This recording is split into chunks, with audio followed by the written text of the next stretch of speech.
મિત્રો, આજે આપણે અગત્યના મુદ્દાની ચર્ચા કરવા જઈ રહ્યા છીએ. સામાન્ય રીતે આપણે જોતા હોઈએ છીએ કે સ્પર્ધાત્મક પરીક્ષાઓની અંદર ભારતનું બંધારણ એક અગત્યનો ભાગ છે. સમયાંતરે તેની અંદર કેટલાક પરિવર્તનો, સંશોધનો, સુધારા થતા રહે છે. કેટલાક એવા મુદ્દાઓ હોય છે કે જે બંધારણનો ભાગ હોતા નથી, પરંતુ એને બંધારણ સાથે જોડીને માંથી ઘણા બધા પ્રશ્નો પૂછી શકાય એમ છે. તાજેતરમાં કેન્દ્ર સરકાર દ્વારા એક નિર્ણય લેવામાં આવ્યો છે કે રેલવે બજેટને હવે અલગથી રજૂ કરવામાં આવશે નહીં, પરંતુ તે સામાન્ય બજેટની જેમ જ રજૂ કરવામાં આવશે. આ એક વિશિષ્ટ નિર્ણય છે, તો તેના વિશે આપણે કેટલીક મુદ્દાઓની ચર્ચા કરવાની છે. એટલે આપણે શીર્ષક પણ એવું જ આપ્યું છે કે રેલવે બજેટની વિદાય. રેલવે બજેટની વિદાય એ એવા સેન્સમાં છે કે રેલવે બજેટ જ રજૂ થશે એવું નથી, પરંતુ રેલવે બજેટ જે અલગથી રજૂ થતું હતું એના બદલે સામાન્ય બજેટ, જનરલ બજેટ, હિન્દીમાં જેને આમ બજેટ કહીએ છીએ, એની સાથે જ રજૂ થશે. અંગ્રેજોના સમયમાં પણ પેલા સામાન્ય બજેટ અને રેલવે બજેટ સાથે જ રજૂ થતા હતા, પરંતુ ઈસવીસન 1924માં જો મિત્રો કેટલું રસપ્રદ બાબત છે. 1924ની જ્યારે સાલ આપણે જોઈએ છીએ તો એ ભારતના ઇતિહાસનો પણ ભાગ બની જાય છે અને બજેટની પણ વાત છે, એટલા માટે ભારતના બંધારણનો પણ ભાગ બની જાય છે. ડીવાયએસઓ જેવી પરીક્ષા છે, સીટીઓ જેવી પરીક્ષા છે, એમાં ભારતનો ઇતિહાસ પણ છે અને ભારતનું બંધારણ પણ છે. તો આ મુદ્દો એ બંને દ્રષ્ટિએ ખૂબ અગત્યનો છે. આવું જ્યારે પણ આપણે વાંચતા હોઈએ અને આવું કંઈ ધ્યાનમાં આવે કે જે એક જ મુદ્દો 3-4 ટોપિક્સને કવર કરતો હોય, તેના ઉપર ધ્યાન આપવું જોઈએ. ઈસવીસન 1924માં રચાયેલ વિલિયમ એકવર્થ સમિતિ, આ સમિતિએ એક ભલામણ કરી હતી. સમિતિનું નામ ફરીથી યાદ કરી લઈએ, વિલિયમ એકવર્થ સમિતિ.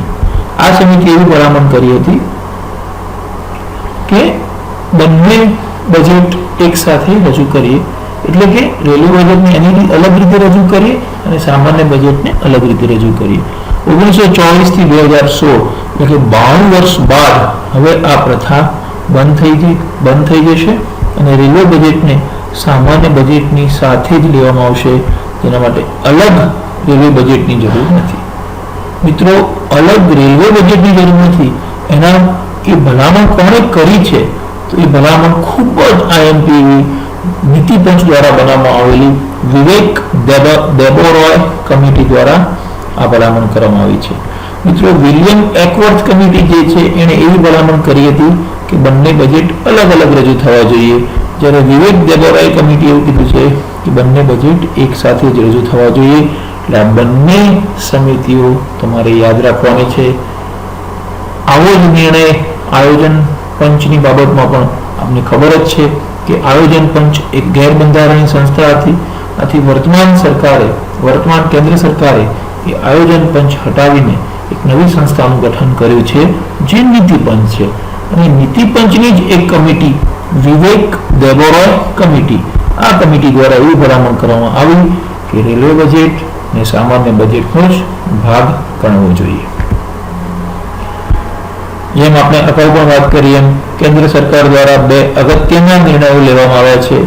એક, સામાન્ય રીતે આપણે જોતા હતા કે જે સામાન્ય બજેટ છે એ સામાન્ય બજેટ ફેબ્રુઆરી મહિનાના અંતિમ તારીખમાં રજૂ થતું હતું, એટલે વેધર ઇટ મે બી 28 ફેબ્રુઆરી ઓર 29 ફેબ્રુઆરી. પણ હવે એવું નક્કી કરવામાં આવ્યું છે કે તે ફેબ્રુઆરી માસના પ્રથમ સપ્તાહમાં રજૂ થશે, જેથી કરીને બજેટ પસાર કરવાની પ્રક્રિયા, જેને આપણે નાણાકીય બિલ કહીએ છીએ, ફિનાન્શિયલ બિલ પસાર કરવાની પ્રક્રિયા 31 માર્ચ સુધી પૂરી થઈ જાય.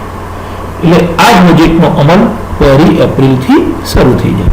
પહેલા શું થતું હતું કે બજેટ પસાર કરવાની પ્રક્રિયા ડીલે થતી હતી, આથી તેનો અમલ ખૂબ મોડેથી, એટલે કે 1 જૂનથી પણ શરૂ થતો હતો. એના બદલે જો એનો અમલ 1 એપ્રિલથી શરૂ થઈ જાય તો નાણાં ઝડપથી વિભાગોને મળે અને ઝડપથી વિકાસના કામો થાય. આવો એક તર્ક છે. મિત્રો, આપણે પ્રશ્ન પણ થતો હશે કે રેલવે બજેટની બાબતમાં આટલો ઝડપથી નિર્ણય સરકાર કઈ રીતે લઈ શકે? ગૃહની અંદર આ બાબતે કોઈ મતદાન કેમ ન થયું? કેમ કોઈ ખરડો પસાર ન થયો? તો ખૂબ સરસ આમાંથી પ્રશ્ન એવો બનાવી પણ શકાય કે ભારતના બંધારણમાં રેલવે બજેટ માટે કઈ અનુચ્છેદ છે? તો મિત્રો, બંધારણમાં ક્યાંય પણ રેલવે બજેટનો ઉલ્લેખ નથી. આ આપણે ખાસ યાદ રાખશું. એક વખત હું માનું છું કે 2 થી 3 વખત આવો પ્રશ્ન પૂછાયેલો છે કે આયોજન પંચની બંધારણમાં કઈ અનુચ્છેદ છે? તો મિત્રો, એ પણ આપ જાણો છો કે આયોજન પંચ એ બંધારણનો ભાગ નહોતો, એટલા માટે તરત જ એને નીતિ પંચમાં પરિવર્તિત કરી શકાયું. એવી જ રીતે રેલવે બજેટ પણ બંધારણનો ભાગ નથી, એટલા માટે તેની ઉલ્લેખ પણ બંધારણમાં એની અનુચ્છેદનો ઉલ્લેખ પણ નથી. પણ સામાન્ય બજેટ એ બંધારણનો ભાગ છે અને આની અનુચ્છેદ પણ પરીક્ષામાં 2 થી 3 વખત પૂછવામાં આવેલી છે. જેમ કે કેન્દ્ર સરકારનું બજેટ બંધારણની અનુચ્છેદ 112 અન્વયે પસાર કરવામાં આવે છે અને રાજ્ય સરકારનું જે બજેટ છે બંધારણની અનુચ્છેદ 202 અનુસાર પસાર કરવામાં આવે છે. અત્યારે રેલવે બજેટની આ બાબત ચર્ચામાં છે. એટલે મિત્રો, આપના અભ્યાસક્રમમાં, આપના સિલેબસની અંદર જો બંધારણ મુદ્દો હોય તો અવશ્યપણે રેલવે બજેટ તો બંધારણમાં છે નહીં, પણ રેલવે બજેટની આ બાબતોની રજૂ થાય છે. તેમાં રાષ્ટ્રપતિની પૂર્વ મંજૂરી મળી જાય છે. રાજ્યસભા પાસે બજેટ સંદર્ભે કોઈ વિશેષ સત્તાઓ નથી. આ બધી બાબતોનો ઉલ્લેખ બંધારણમાં આપેલો છે, જેને આપણે જોઈ લેવો જોઈએ. મિત્રો, રેલવે બજેટ વિશેની કેટલીક ફેક્ટ છે કે ભારતમાં સૌથી વધુ રેલવે બજેટ બાબુ જગજીવન રામ દ્વારા રજૂ કરવામાં આવેલું છે, જે 7 વખત રજૂ કરવામાં આવેલું છે. હાલમાં પશ્ચિમ બંગાળના મુખ્યમંત્રી એવા સુશ્રી મમતા બેનર્જી એવા પ્રથમ મહિલા છે કે જેઓએ રેલવે બજેટ રજૂ કરેલું. એટલે કે ભારતના પ્રથમ મહિલા રેલવે મંત્રી કોણ હતા? આપણે કહી શકીએ કે મમતા બેનર્જી છે. તો મિત્રો, આ રીતે આપણે રેલવે બજેટના સંદર્ભમાં કેટલીક બાબતોની ચર્ચા કરી. મિત્રો, રેલવે બજેટના વિશે માત્ર 3-4 ફેક્ટ્સ જ યાદ રાખવાની છે, પરંતુ સાથે સાથે બજેટની પ્રક્રિયા પણ તમે અવશ્ય